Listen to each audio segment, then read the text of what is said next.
Hi, I Dr. Prashant Upadhyay welcome you all once again on my YouTube channel Create Arena. In today's lecture, we will going to talk about the working of a transistor. So we have seen that when we are talking about the transistor, we have got two types of transistor. One is known as the NPN transistor and PNP transistor.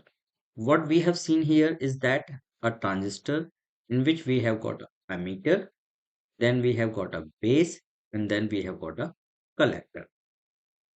Now focusing on this emitter, base and collector, we will going to study about the how the current is been flowing into this transistor. So the first we will going to talk about the NPN transistor.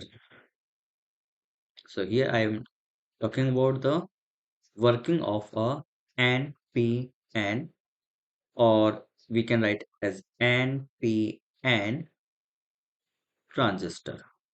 So to understand the working of a transistor, first what we have to do is that we have to draw the NPN transistor. So I'm drawing the NPN transistor.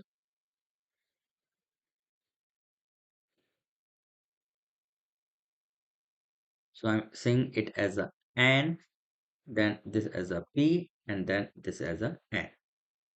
So let me draw it.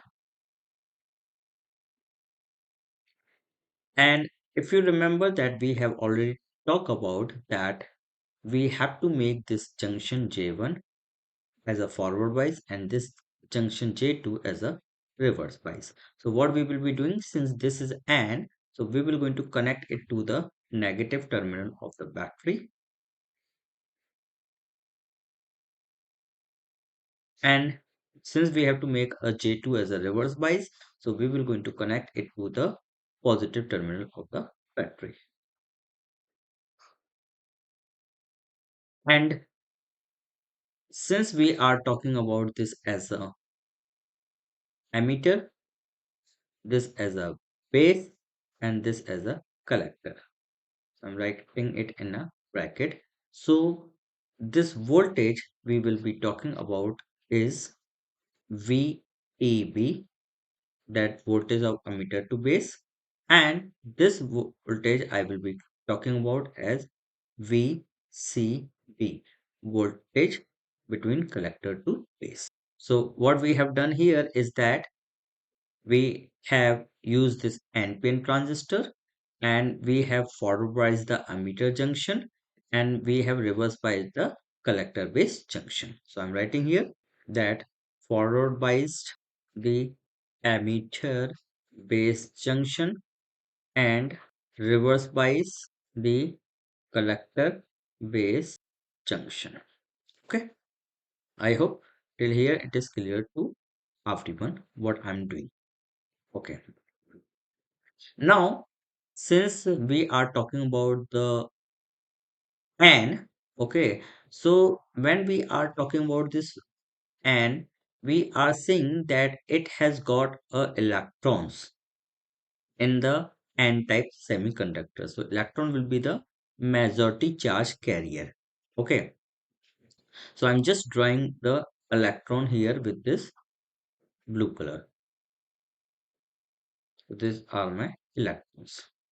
Okay, and due to the forward bias, what you will going to see that this electron in the N type emitter flow towards the base.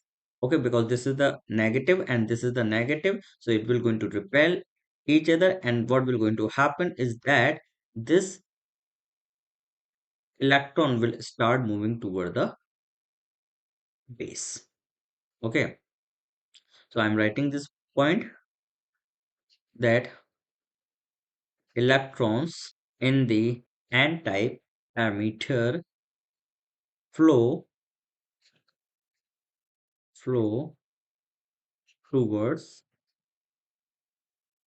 the base. Okay, now so this will going to generate the current IE. So we are writing this that this will going to generate the current IE. So we will say that there will be a current IE due to this electrons.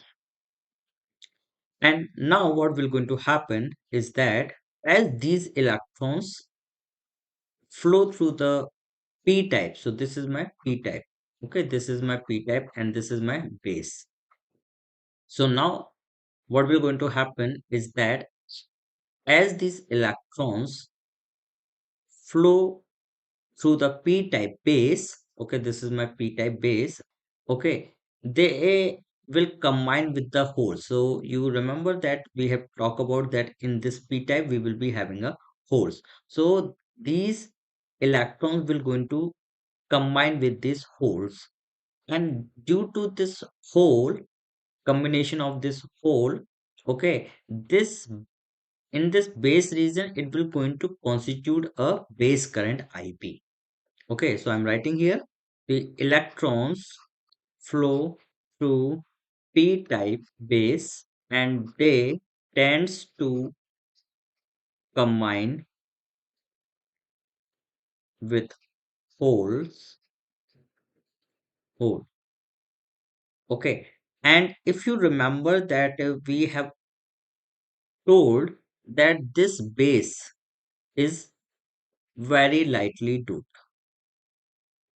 Okay, and when this is lightly doped, so what will be happen is that it is very thin, and what will going to happen that only the few electrons will going to recombine with this base region. Okay, so we are saying as the base is lightly doped and very thin, therefore only few electrons, and we are saying it in the percentage that almost less than 5%. Few electrons, so we are writing it less than 5% combines with whole. And this, when they are combining with the whole, okay, so what will going to happen is that, and just for the sake of understanding, the electrons which combine with this whole, okay, they will going to become a valence electron. And when we are talking about that it will going to become a valence electron, they will going to constitute a current IB. So what we are saying that there will be a hole present. So let's say this I'm saying hole. They will going to combine with these because we have got very less hole. So there will be again the electrons present here. Okay, and this will going to combine with this uh, electrons, and due to this the IB current will going to flow. So I'm writing here hole, and this will going to create your current IB. For example, let's say the 100% of the electrons was coming to here, so less than 5% electron were there which were present in the base region. Okay, and rest of the electron will going to pass to the collector region.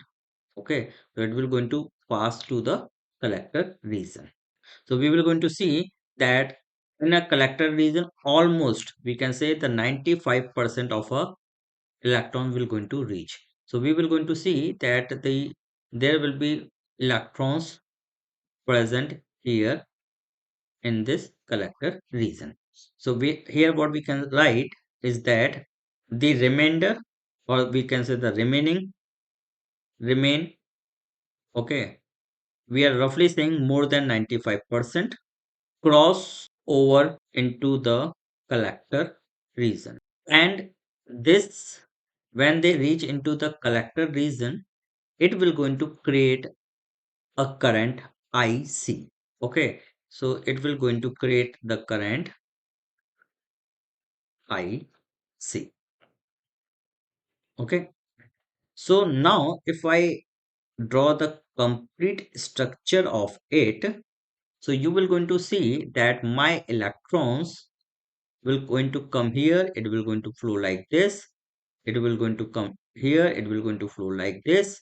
Okay, from this is the negative terminal, so it will going to repel here. Okay, the now the whole electrons which are coming from here, it will going to attract towards the this side. Okay, then it there will be the electrons which will going to come here. Okay, now here the electrons present will going to like go like this. Okay, and this will going to go like this. Okay, so you will going to see that we will be having the IE as a emitter current. We will be having the IC as a collector current, and we will be having the IB as a base current. Okay, so I'm highlighting this that we will be having the IE as a emitter current, IB as a base current, and then I will be having the IC as a collector current. So we can write a equation that IE equal to IB plus IC. So this is the equation we get.